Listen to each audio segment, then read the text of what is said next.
Hare Krishna. Jaya Radha Madhava Kunja Bihari.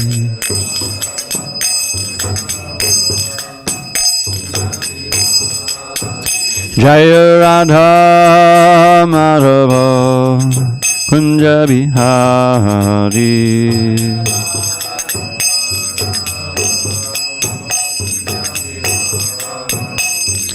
Gopi Jana Vallabha Girivardhari.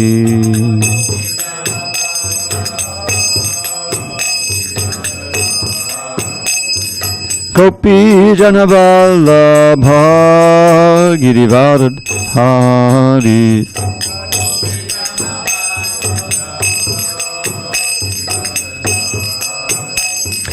Yashodanandana Bhajana Ranjana.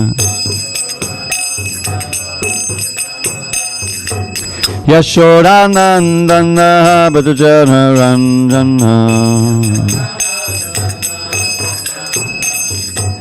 Jamuna Tira Vanachari. Jamuna Tira Vanachari. Jaya Radha Madhava Kunja Bihari.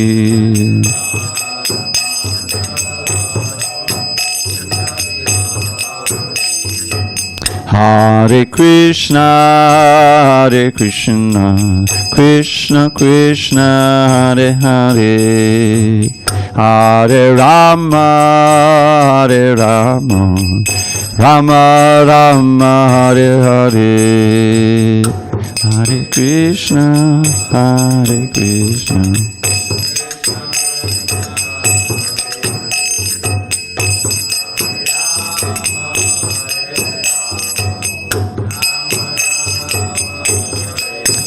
Hare Krishna, Hare Krishna, Krishna Krishna, Hare Hare, Hare Ram, Hare Ram, Ram Ram, Hare Hare.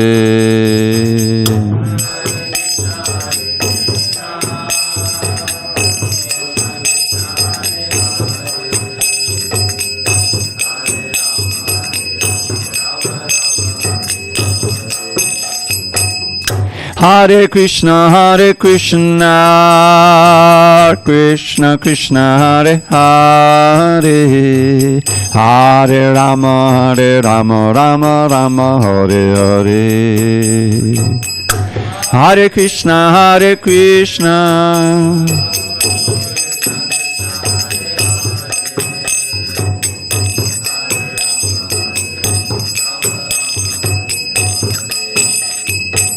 Jaya Radha Madhava Kunja Bihari.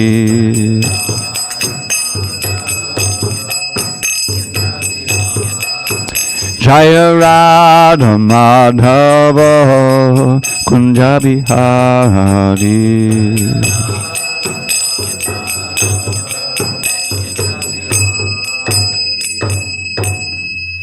Jai Mr. Pad Paramahansa, Padavijaka Ashtotra Sri Srimad Divine Grace, Srila A.C. Bhaktivedanta Swami Prabhupada Ki Jai.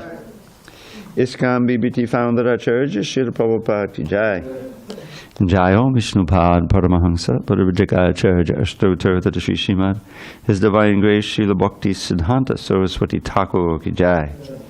Ananda Koti Vaishnavini Ki Jai. Namacharya Srila Haridas Thakur Ki Jai. Grantaraj Srimad Bhagavatam Ki Jai. Samaveda Bhaktivinoda Ki Jai. All glories to the assembled devotees. All glories to the assembled devotees. All glories to the assembled devotees. All glories to Sri Guru and Gauranga. Narayam Namaskritya Nadang Chaiva Narottamam Devim Saraswatim Vyasam Tato Jayamudiriyet Before reciting the Srimad Bhagavatam, which is our very means of conquest, we should offer our respectful obeisances unto Lord Narayan, the Supreme Personality of Godhead, unto Narayan Rishi, the supermost human being, unto Mother Saraswati, the goddess of learning, unto Srila Vyasadeva, the author, and unto Srila Prabhupada, the translator, commentator, and our spiritual master. Nashtaprayesha Bhadreshu Nityam Bhagavata Sevaya Bhagavatuttama Shloke Bhakti Bhavati Naishtiki.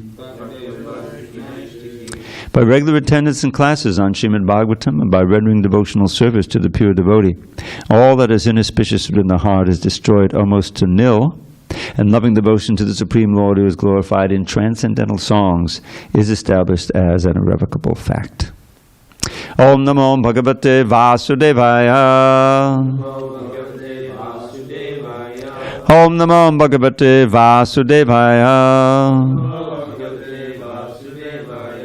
Om Namo Bhagavate Vasudevaya.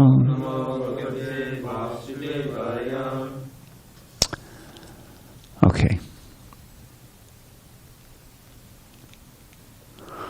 On this 26th day of September 2022 in San Diego, we're reading from Srimad Bhagavatam, translation and commentary by His Divine Grace A.C. Bhaktivedanta Swami Prabhupada. And we are reading from Canto 6, Chapter 1, The History of the Life of Ajamil, text number 18. Prayaschittani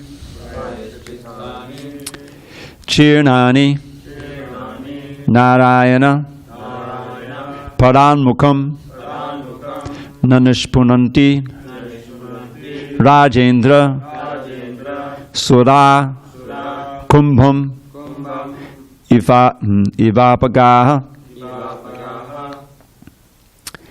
Prayaschittani Chirnani Narayana Paranmukham Nanishpunanti Rajendra Sudakumbhamivapagaha Prayaschittani Chirnani Narayana Paranmukham Nanishpunanti Rajendra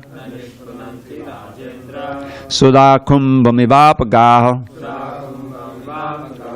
Prayaschittani Chirnani Narayana Paranmukham Nanishpunanti Rajendra Sudakumbhamivapagaha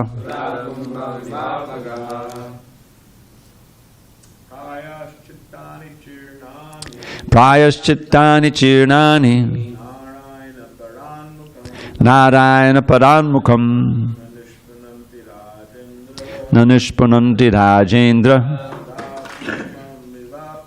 Sudakumbhamivapagaha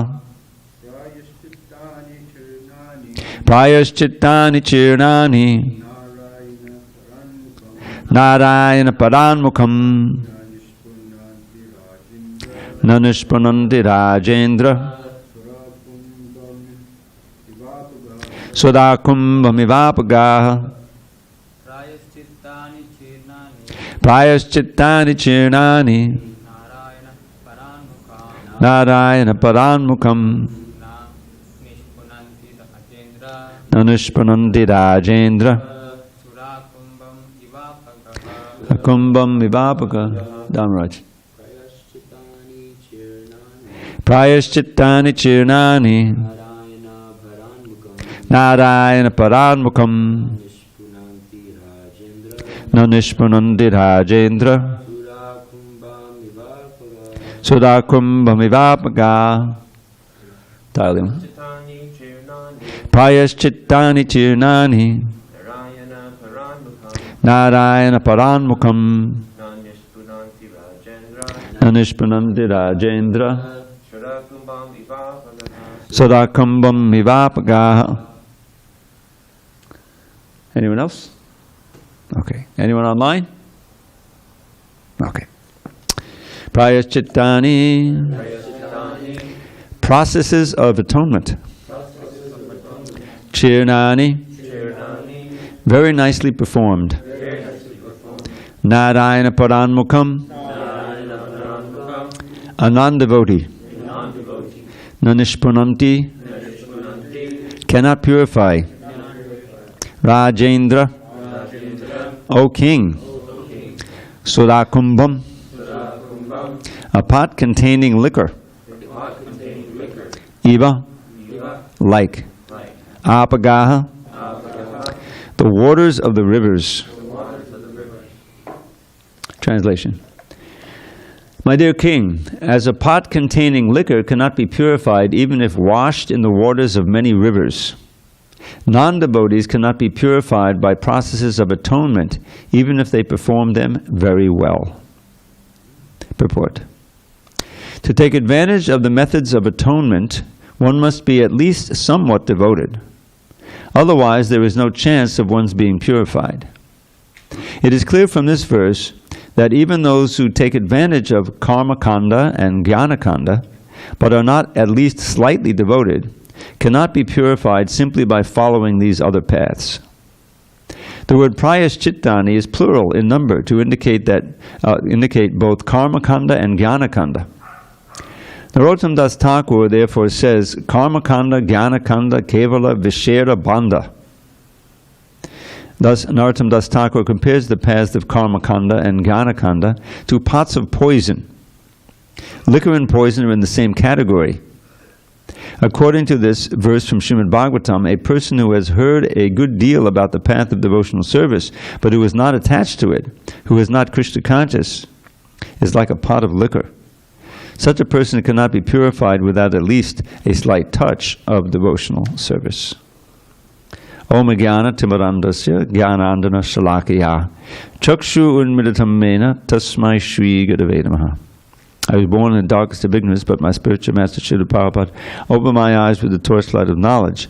I offer my humble obeisances unto him and all members of Sri Parampara. Okay, so let's review how far we've come here.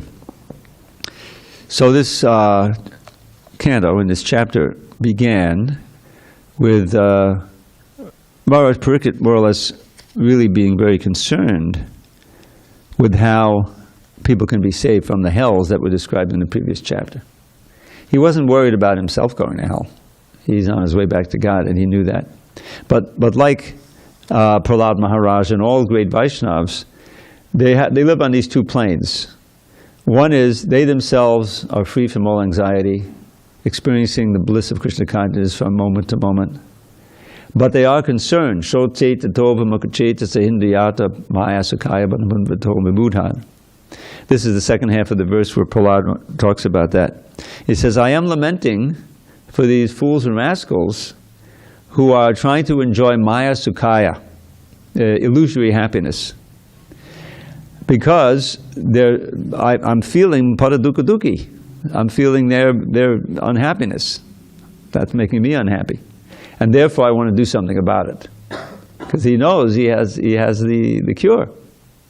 All the devotees realize that by their own experience, that the only way to really counteract the miseries of this life, what to speak of the miseries of going to hell, is through pure Krishna consciousness. So it's interesting that Prahlad uses the same idea to describe the conditioned souls as is mentioned here by Shukadeva Goswami. And that is this word, Narayana Paranmukham. Now we've had in the previous verse, I think, or recent verses, the previous verse, and it's a well-known phrase, Narayana Parayana. Who can say what that means? Yeah, one who is dedicated to Narayan, one who is a worshipper of Narayan, is the devotee. So Narayana Paranmukham, I already told you what that means. It means turning one's face away from Narayan.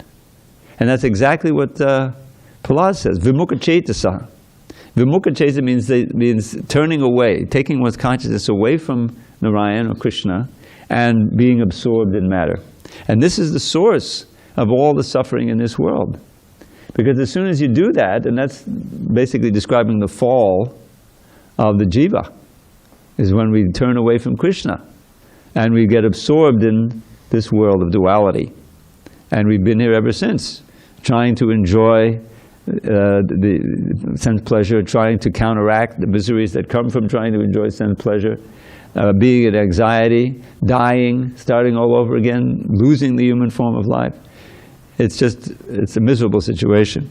So any soft-hearted devotee would be concerned about trying to save as many people as possible from this. And this is why we find in Lord Chaitanya's line, it's full of these preachers.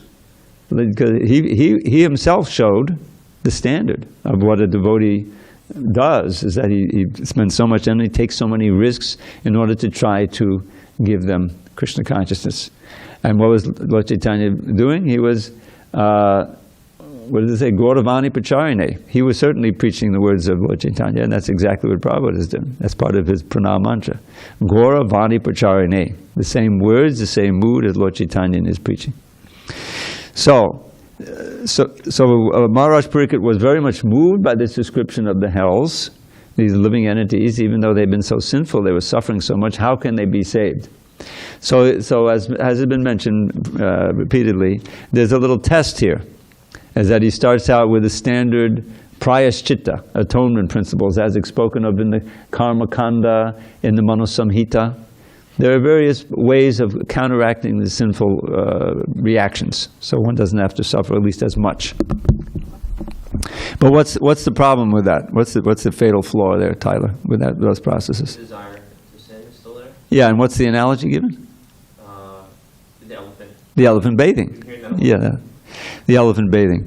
So you have a need, you have to get clean. The elephant realizes that, goes in and bathes, but then he comes out and there's another need. I thought it was just he wants to dry off, but apparently he wants to avoid all the insects that are coming on. So this is the standard way with the dirt, but then he's dirty again. So the whole effort is futile. So this is the karma kanda. So then comes the jnana kanda. Then there was this whole list. You remember this famous list, which is not alien to us. It's really many of these part of devotional service. Tapasa, Pamajarjena, Shamena, Chadamena Cha. You're going to read these qualities right in the Bhagavad Gita. Samo Dhammas. The Shamo Dhammas is standard. Control of the senses, control of the mind. And then Tyagena, yes, giving so many things up. Satya, truthfulness. Shaushabhyam, cleanliness. What's not to like?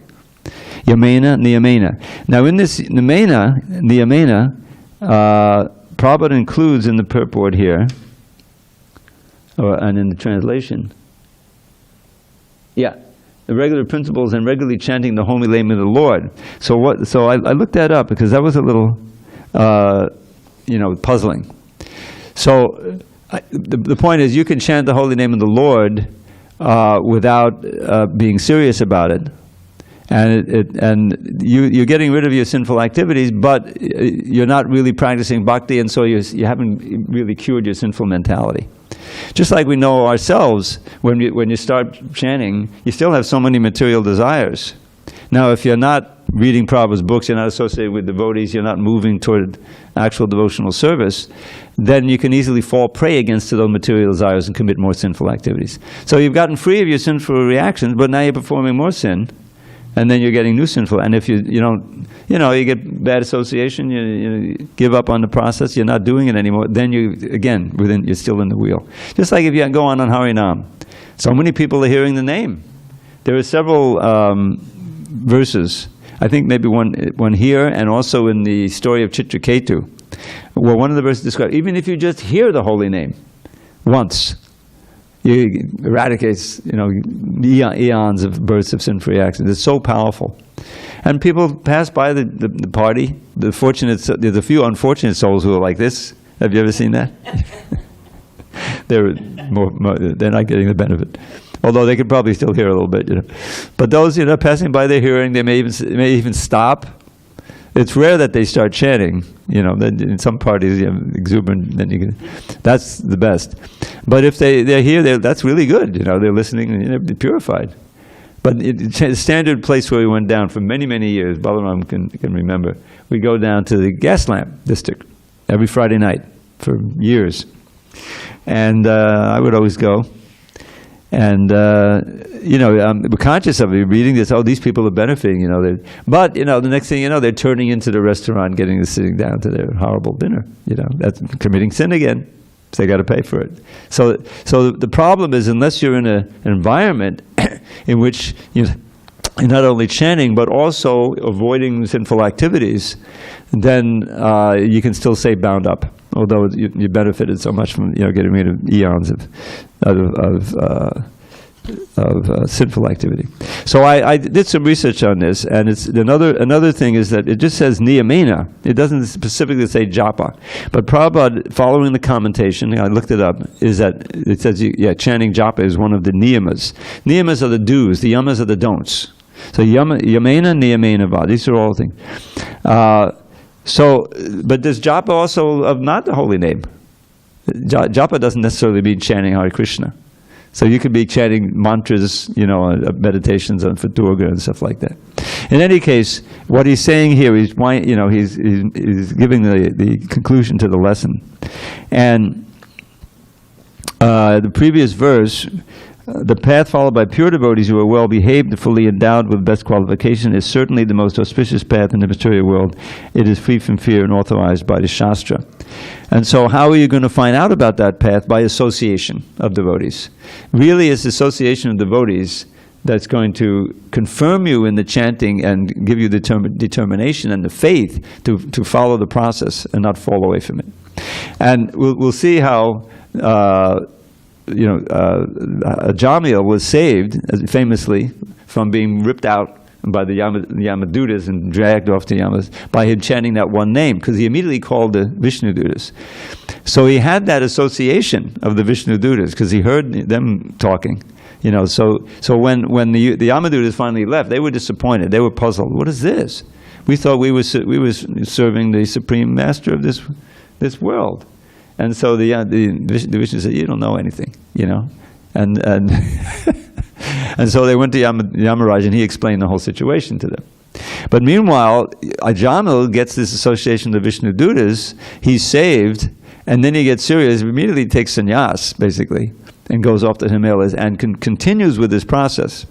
Because that one, being saved, one hearing of the whole was not sufficient to give him pure love of God. It's the pure love of Krishna that is ultimately going to protect you from any sin. Along the path, you can still fall away. Now, having practiced devotional service seriously, you're not going to go to hell, but you're going to come back, and as soon as you come back, who knows what's going to happen? This world is on the brink of being practically unlivable. I mean, of course, Krishna can do anything, and suddenly turn the course of history. But it looks like not a very good place one wants to come back to. This place, even if you're a devotee. So anyway, this wonderful analogy given here. What he's saying here is this is like a key verse describing the moral of the story. So all of these prayaschittas, very nicely performed, from one who is Narayana Paranmukam, whose face is turned away from Narayan, he's averse to Narayan, non-devotee, can't purify you. Either the ones that are in the Manusamhita and in the Karmakanda section of the Vedas, or in this list here, which he said in the previous verse, Puyeta tapa adibi, natata yagavan jatradam, tapa adibi. The list began with tapa, tapasa brahmacharyena. He's referring back to the previous verses, those famous verses, just before Kechit Kevalya Bhaktya. Tapasa brahmacharyena, shamena chadamena, all of these, this is a big list. So all of them cannot purify one if one is averse to devotional service. If a person engaged in the service of a bona fide devotee of the Lord and thus learns how to dedicate. Here you get the all-important process of association. This comes in text 16. So by that, because that's the necessity of the guru. Someone who can give you the example and who takes the cares enough to get on your case. Prabhupada is getting on our case here in the books. He knew that his time was limited personally. But he appointed, he brought up devotees who could then act as... And what is that famous verse? You know this one, Balaram. Tato duk sangam utsrija. Tato duk sangam utsrija. Satsu sajjeta. Yeah. Tato duk sangam utsrija. Satsu sajjeta buddhiman. Santa eva sachindandi. Thank you. Santa eva sachindandi. Mono vyasanga muktibi. Now this is a really important verse. This is Krishna speaking in the 11th canto, in the, I think it's part of the Uddhava Gita. Yeah. And he's telling, he's describing how this, what is it? Aila. What was his other name? Oh, I forget.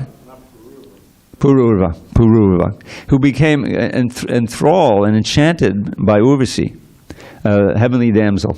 We can only imagine, we'd rather not imagine, actually, but how beautiful these damsels are. Prabhupada said they make the most beautiful women on this planet look like frogs, really like very, very powerful attraction. So he was attracted, but she was there just to break his meditation or something. And then, so after he violated a condition. I won't get into the whole story of their being together. And she went back to the heavenly planets, and he was just pining away like anything. That's all he could think of. He was. And so eventually she said, okay, you can come up here, and we'll be together 1 or 2 days a year or something like that. So this is his, Aila is another name, is Song of Renunciation. Song of Renunciation. He says, how many years have I served the so-called beautiful lips of this woman, and describing himself, trying to enjoy this stool-ridden body. It's really, a serious, shocking thing. And he's renounced after that, And so after that, Krishna speaks this verse about the importance of duk sangam utsrija, giving up bad association. And he doesn't just say give it up. He says throw it far away. In other words, with great determination, give up bad association. Association which takes your mind away from Krishna, of materialism. And satsu sajjeta buddhiman, one who is intelligent will discard that association at a long distance and associate with devotees. Tato duksam utsrija satsu sajjeta buddhiman. Satsu is devotees. Buddhiman, intelligence. What's the advantage? Santa eva sachindandi monovyasangam uktibi. These great devotees, especially Guru Dev, like that, Guru instructing gurus, spiritual masters, with their words, their powerful words, they will cut off your very strong desires. Vi asangam. Sangam means attachment. Vi is an intensifier. You have karma and vikarma, bad. All of these damaging and bad desires and fears and grudges you're holding in your heart. They cut them off with their powerful words. And that's why the Bhagavatam is filled with these powerful words. Right? And at the beginning we learn, when Krishna started speaking to Arjuna as a guru rather than a friend, what's the first thing he does? He chastises him. Asochan and Vashochastram Pragyavadam Shabasha say, while speaking learned words, you're lamenting for what is not lamentable, the material body. You're speaking like a pundit, but pundits don't speak like that. He's calling him a fool. And that's what we need. We need to be brought up short. Because otherwise the mind, if everything is all, there's so much care for your feelings, and you say something that's very, very positive, all very, like the gurus do that. The other so-called gurus that come, it's all, you can do whatever you want. You just think of me. This is like they say, you just think of me. And then you give me it used to be $35 for the mantra. Now it's $1,000. What's the mantra? Aing is one of them. The word Aing Gurave Namaha. Maybe you're not knowing Gayatri mantra. It's a seed syllable for It's a big grift. It's a big con. Cheating and the cheaters and the cheated. It's the same thing. So the Bhagavatam is not conning you. It's telling you as it is. And that's why, people say, well, it's too heavy. But devotees, someone who's submissive, who is receptive to this message, can really get the benefit. So, this verse is saying that as long as you are, he's describing these other processes as pots full of poison, or pots that have held liquor. In other words, they can't be purified. You can't be purified by following the other processes, devoid of bhakti. And even if there's some japa there, if it's not in the context of serious bhakti, then it can't get you very far. That's the point. In other words, when I started chanting, I didn't start chanting with the devotees. It was part of a yoga process we were doing, and part of it was chanting Hare Krishna for 5 minutes. So I didn't really get much out of it. But by good fortune, I read a pamphlet that was put out by that yoga studio of the power of the Hare Krishna mantra. Anyway, it's a long story, but somehow Krishna arranged that I hear the glories of it, and I became interested in finding out more, and where am I going to go to the Hare Krishnas? So I ended up going to the temple and meeting some real devotees. But otherwise, if it's all mixed up, a little Hare Krishna, a little Om Namo Shivaya, and a little of this, a lot of Hatha Yoga, a little pranayama, and once a week, twice a week, you're not going to go very far. So that's why he's emphasizing here the association of devotees by which you can take up devotion. Kechit kevalaya bhaktya. This is a key verse, most famous verse in this section. There's a few. This is the way he actually ends this text 15, after this whole list of austerities you can perform, tapasya, brahmacharya, and tyaga, and shamena. Okay, yeah.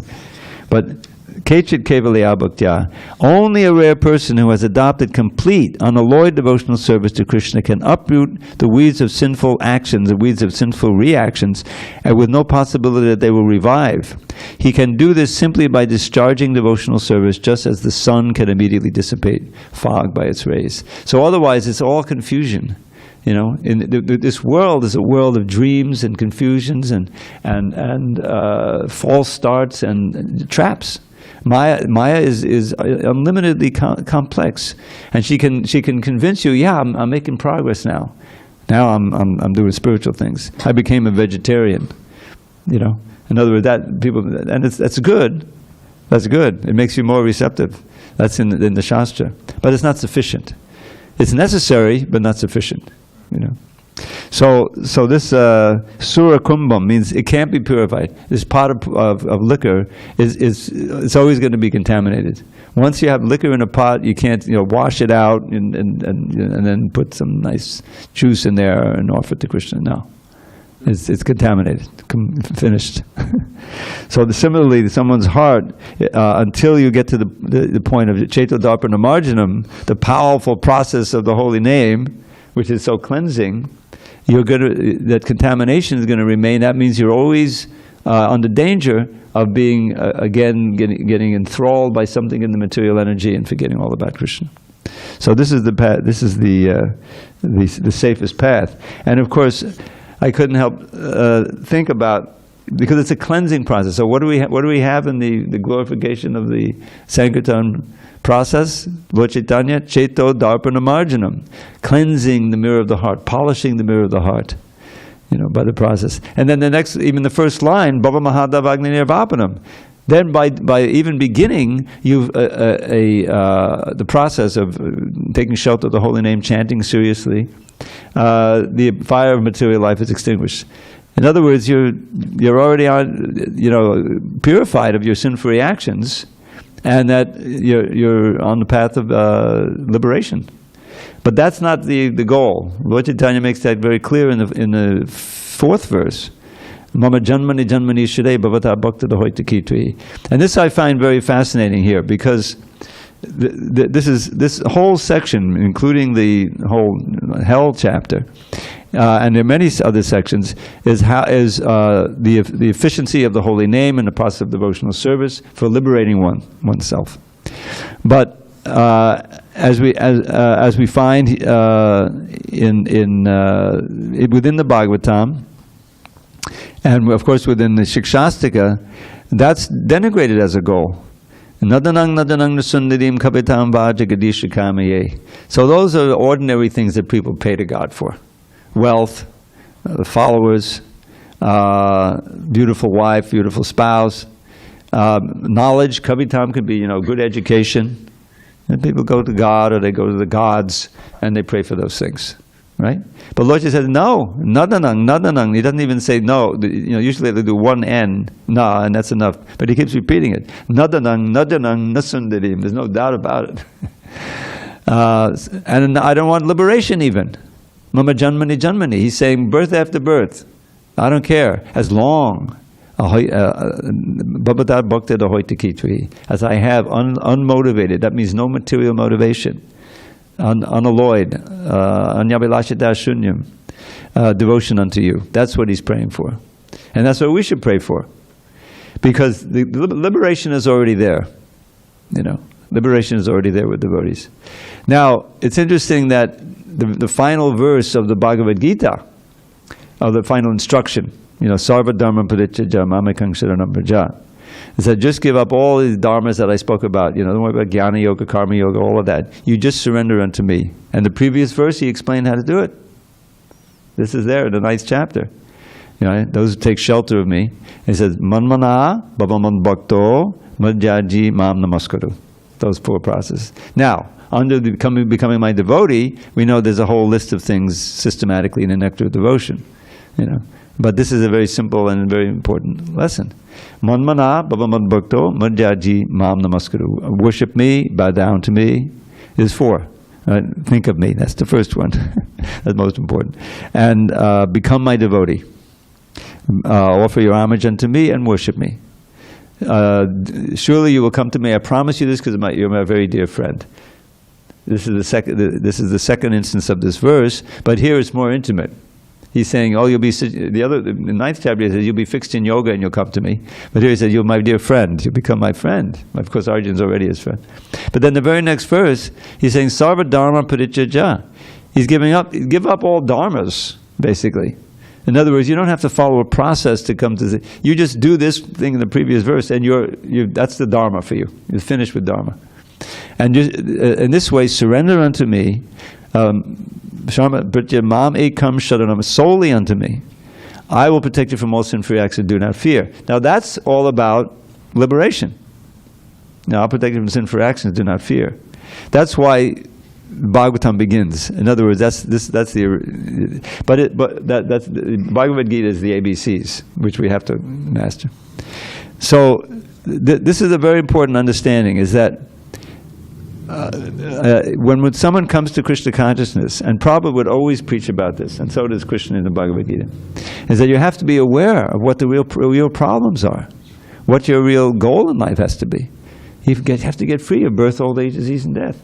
Because all of your aspirations that you may have for enjoyment, security, happiness, whatever it may be, are ultimately fool's gold. In other words, you can't achieve it, because whatever you have is taken away.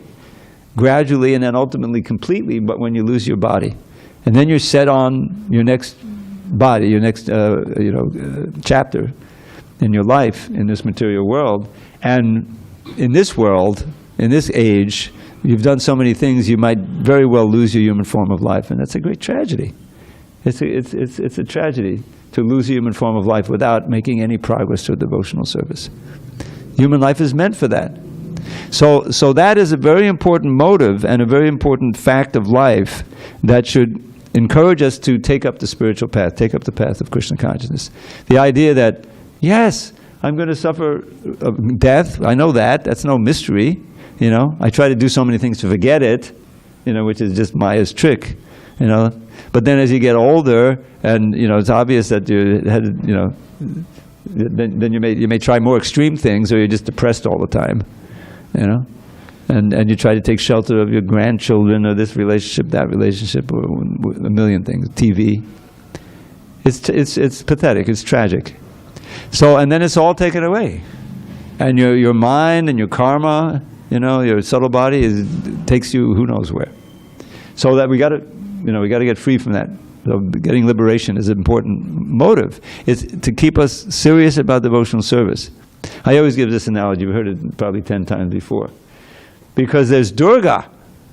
Durga is the material energy. And she's riding on, what does she ride on? Tiger. The tiger, right. And she's got these weapons, right? She's got the trident with the threefold miseries, and she's there, ready to punish you for deviating, for being in Maya. So that should make us very serious. We don't want to get the threefold miseries and birth, old age, disease, and death. So therefore, let me chant Hare Krishna and go back to guided. That's fine. It's good. Hare Krishna, Hare Krishna. But you find as you progress that becomes less of your primary motive, because the pleasure of serving Krishna is so great and so constant. And it's constant. Now, you may not be on that plane, but from experience, from associating with advanced devotees, reading, and your own experience in getting more and more taste, that, this is eclipsing entirely my desire for liberation. And you get to the point of Bhaktivinoda Thakur, I don't care if I'm born again. Let me be an insect. There's all an insect on the wall of a devotee so I can hear the kirtan. So, to really be sincere like that. So that's a higher stage. But so it's an evolution of your desire, but it has to begin with a desire to mitigate the pains of this material world. That's part of the mix, and therefore you need association, you need knowledge. Your faith is nourished by knowledge and by association of those who are faithful. And so that's why we have these books, we have these classes, because ultimately the intelligence has to be strengthened. It was so conditioned. Maya is so powerful, and it's crazy age we're in. You can easily be diverted. You can easily be your wholesome situation can be damaged. So those are fortunate enough to try practice full time and have association. It's a great treasure to take shelter of that and take advantage of it. And so as you progress, I was just thinking. Because I attended the Sunday lecture yesterday. I usually don't do that, but Mara was just speaking, so and I was thinking, this is a very wonderful talk. And if and when I ever get to do it again, I was thinking, okay, here's a sample of the holy name, because everyone who's in the room, usually on Sunday, they're familiar with Hare Krishna. There may be a few new people, but so we have a verse from Rupa Goswami. You probably heard this one before. It's about how he's experiencing the holy name. Tunde tandavani ting batanate tundavali labde karna kroda kadhammani gadayate karnabade vyakspiham chetak prangana sangini vijayate sarvendriyana kutim no jane janitaki advidamitai krishneti varnadvahi. You heard this verse? You know it probably. So he said, I do not know how much nectar these two syllables Krishna have produced. When I chant them, they seem to dance within my mouth. I want to have millions of mouths and tongues to taste the holy name. When they enter the ears, I want to just have millions of ears to drink in that nectar. And when they enter the courtyard of the heart, then all my senses become inert, my mind becomes completely fixed on Krishna.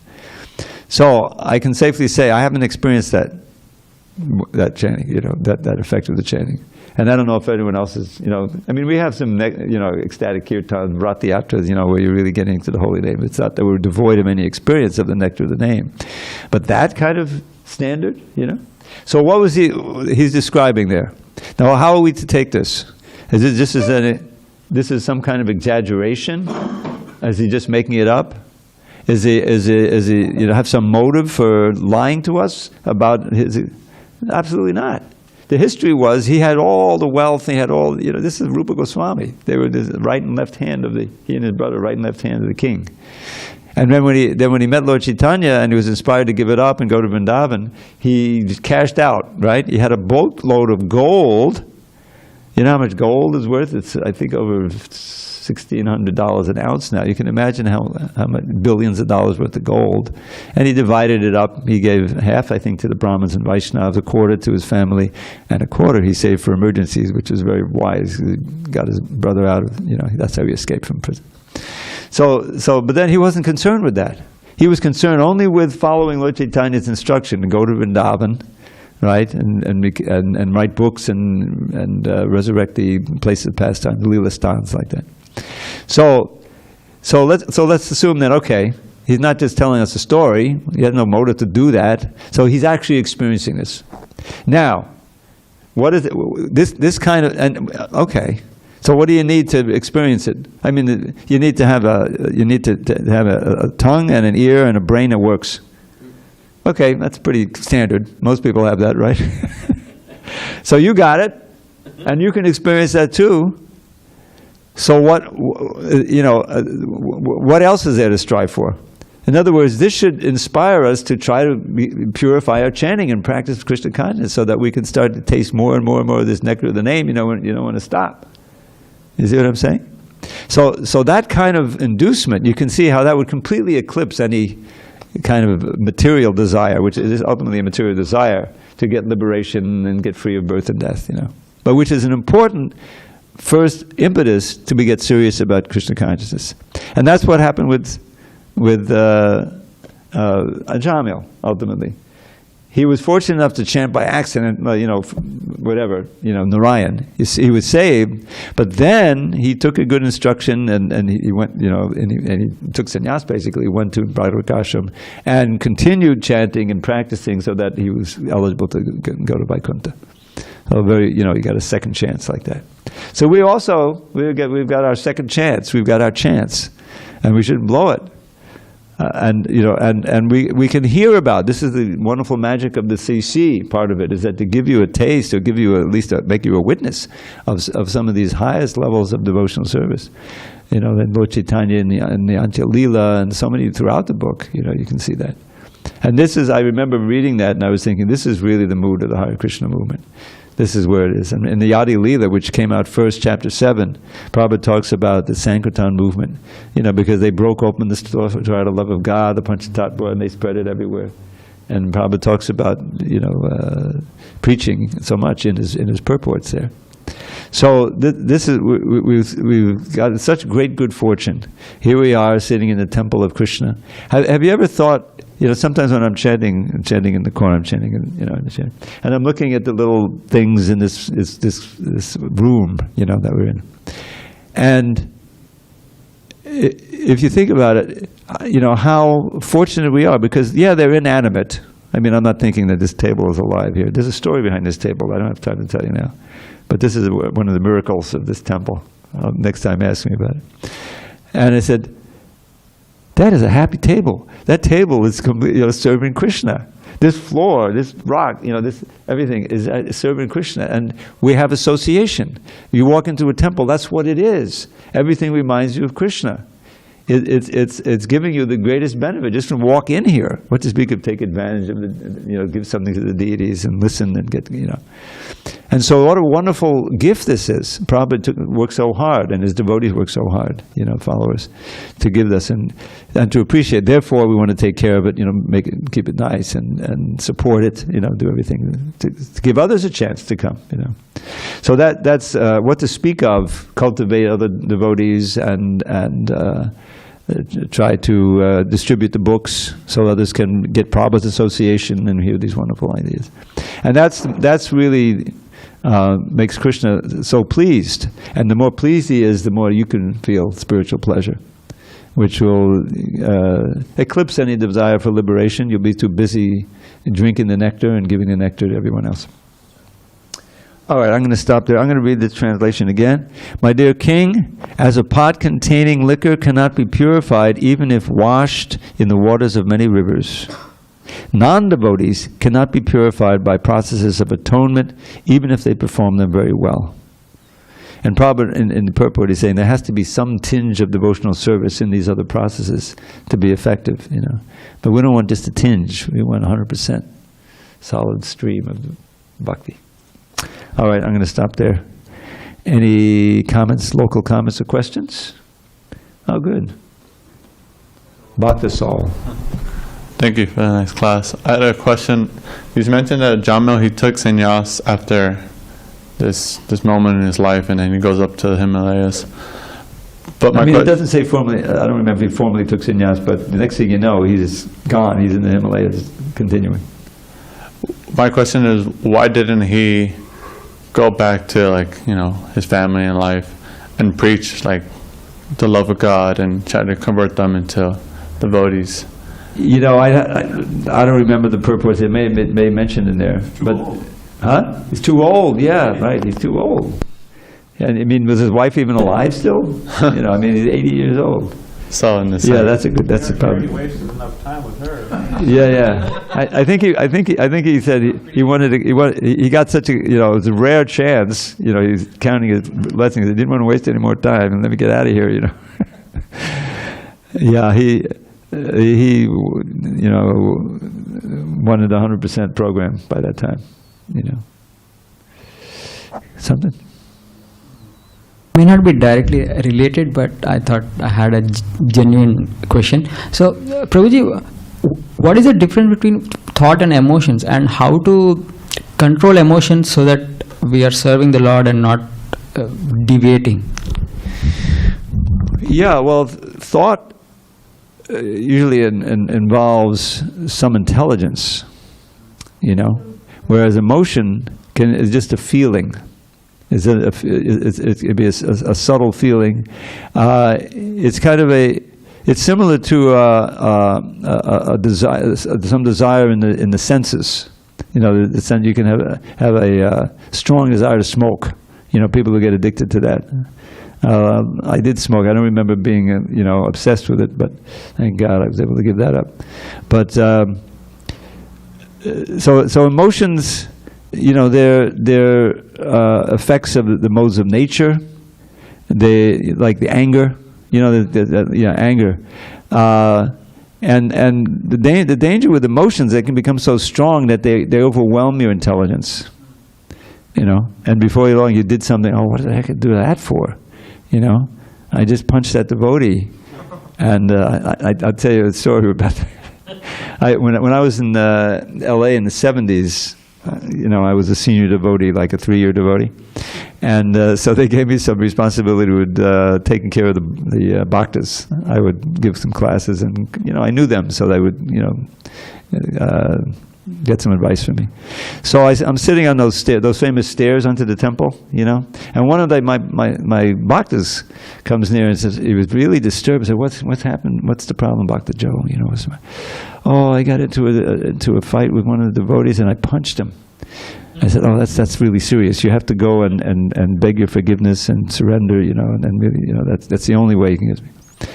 So the next day I saw him again, but he was still depressed. He said, I couldn't do it. I just couldn't do it, you know. And I still had that, and whatever he described, he wasn't humble enough to do it. He said, oh, this is serious, you know, you got to try to. But he couldn't, and he couldn't last, you know. That was hanging over, and it was, Krishna becomes so displeased with you that you don't get any nectar. If you know, we take it for granted, but as soon as we chant, if we're sincere, even though, you know, we may not be fully attentive, but Krishna, you're getting enough nectar to keep you enlivened in devotional service. But that's all because his blessing. Otherwise, there's a million reasons why you leave the temple, why I can't stay in the temple. You know, so so the emotions have to be kept under control by strengthening the intelligence.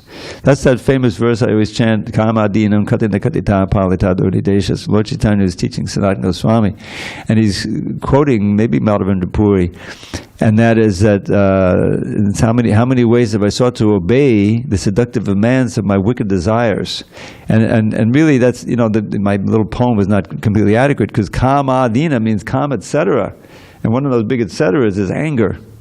So these are, he's seeing these as bad, you know, unkind, unmerciful masters, life after life, which are forcing us to do this, forcing us to go there, inducing us to do this. We're thinking it's our decision, but the soul is just victimized here. He's in the chariot, you know, like that. So those emotions need to be purified. That's another. Kama is purified, becomes prema, but it can be a long trip, several lifetimes. But that's what bhakti is doing. Anger can be purified by being used for Krishna. You know, there have been, Bhajan Raj can tell you stories of demons running into the temple. He told us, was it Detroit? And running up the stairs. Some guy, he knew you know, this guy they'd kicked him out a couple of times. And he knew that he was going to attack the deities, which were on the second floor, I think, and maybe it was Ann Arbor, I don't know. And luckily there was a devotee who was pretty well built, who was cleaning the temple, and he saw what was happening. The guy was running toward the deities, and he ran after him, tackled him just before he touched it. You know, a little bit of Radharani's sorry, didn't do any damage, and beat him, you know, unconscious, which he should be. So that's a proper use of anger, you know. And Arjuna had to be angry to fight. He was angry. So that can also be purely done for Krishna, you know. But the difference is, as we saw with Prabhupada, that he sometimes got angry at his devotees, you know, and chastised them. But then the next moment, he would say something very kind and sweet, you know. Realize, oh, this is just for your own benefit.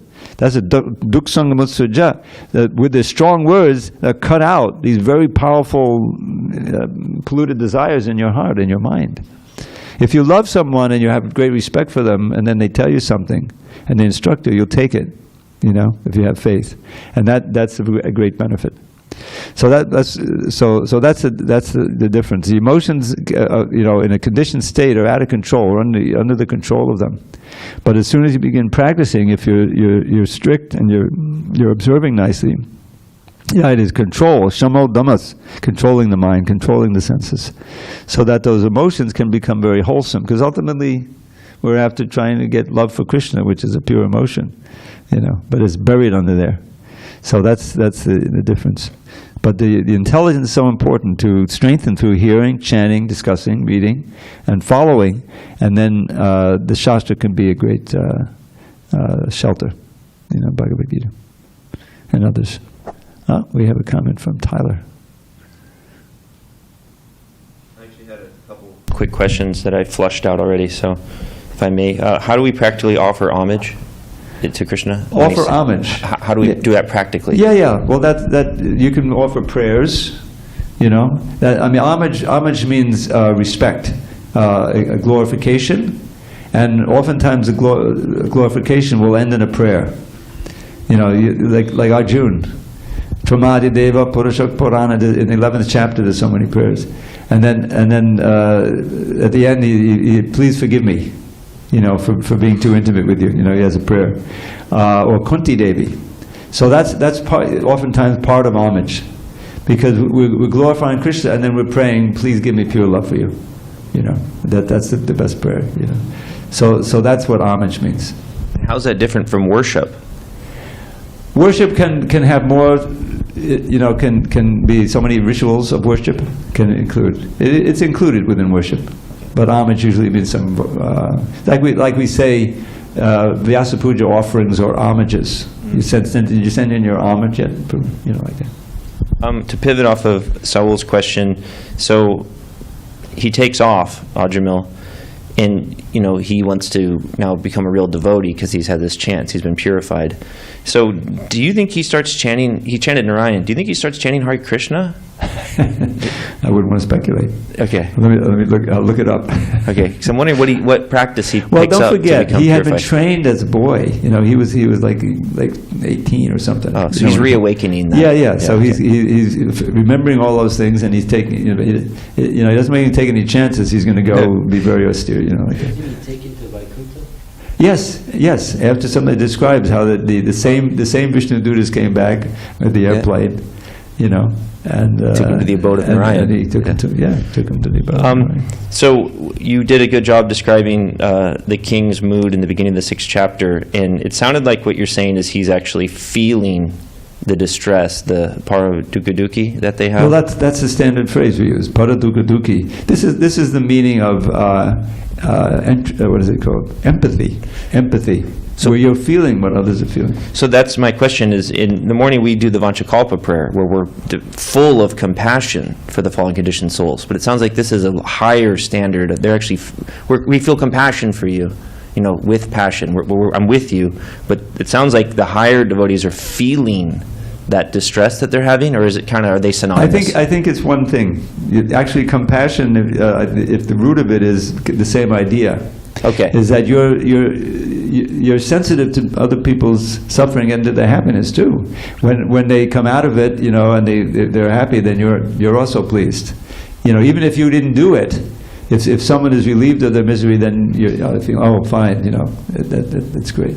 What's interesting, Sanskrit is such an incredible language. Krishna says in the third verse of the 4 that is said to be essential in the Bhagavad Gita. I'm sorry, the last one. This is the 4th. Tesham eva nakampartam ahamaganadam tamahanashiyam yatmabhavasto jnanadeepa navasta.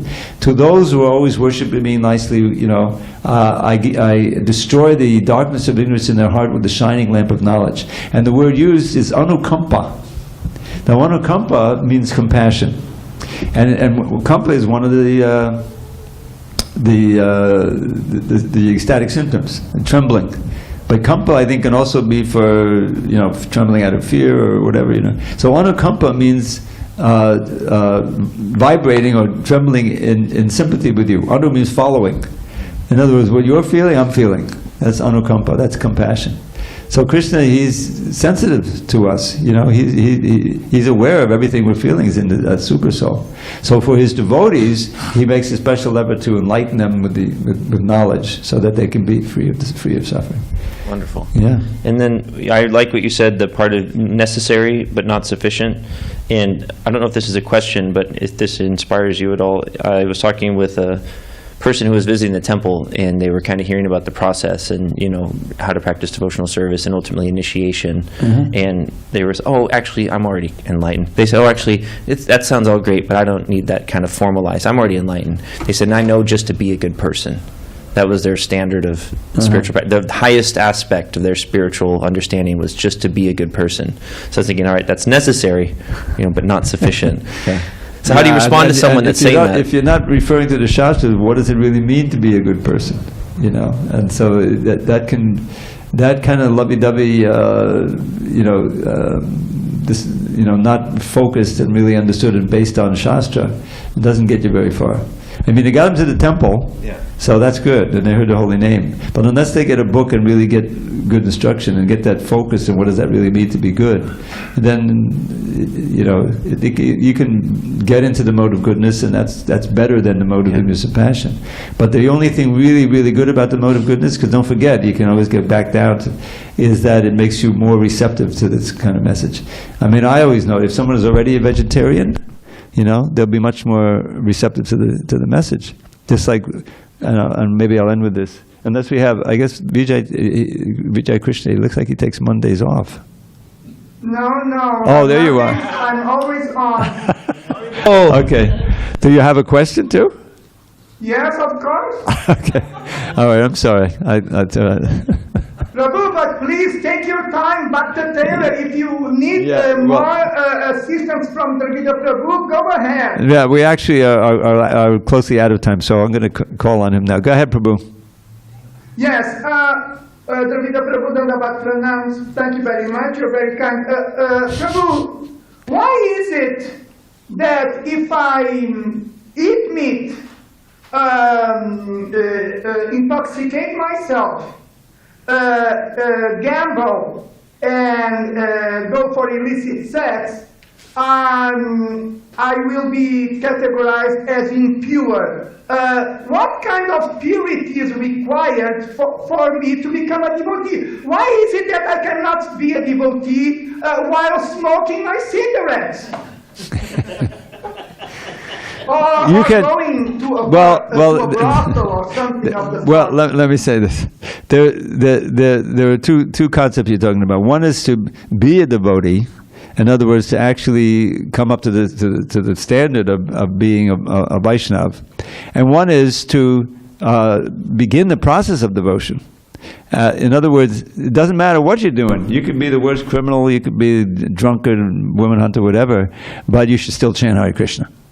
In other words, that's the magic of Krishna consciousness. There's no prerequisites.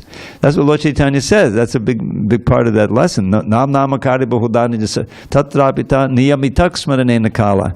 Remember, you had this niyama, the niyamitak smarane nakala. There were no restrictions, no hard and fast rules for remembering or chanting the holy name. You can chant it in the bathroom. You can chant it, if you're on death row, you just killed your mass killer. You should still chant it. And the prison ministry is huge. because it's something they can, there's a lot of good stuff going. So you can begin Krishna consciousness from any stage.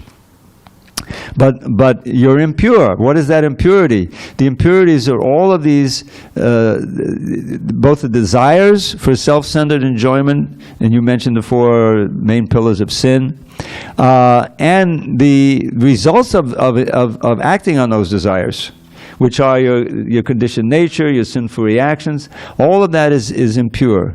And what is the result of the impurity? You don't know who you are. You're identifying with the body, and you're impelled by all of these lower emotions and these lower modes. And this has been our life for since time immemorial, both in the human form and unhuman form. So how to get out of it? We need to start the process, even in our contaminated state. And if we're serious and we come under the shelter of a proper spiritual authority, then that purification can take place very quickly.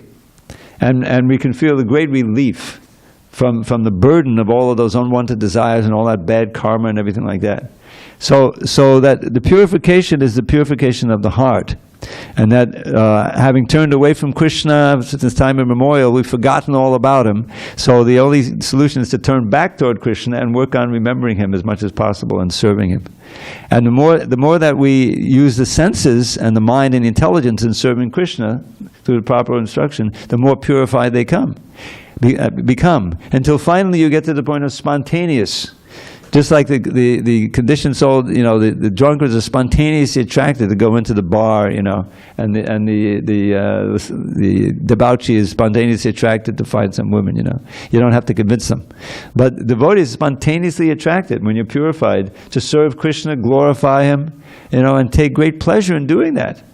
And it completely obliterates all of this lower pleasure. It's like Yamunacharya. Thinking about my trysts with so many women, I spit at the thought. That's quite an advanced platform. So that's the purification of the heart, is that the desires become purified, the mind becomes, the senses, the mind, everything becomes purified, means saturated with Krishna and desire to serve Krishna. And that's what we should aspire for. And then we'll be completely happy and peaceful, even in this material world.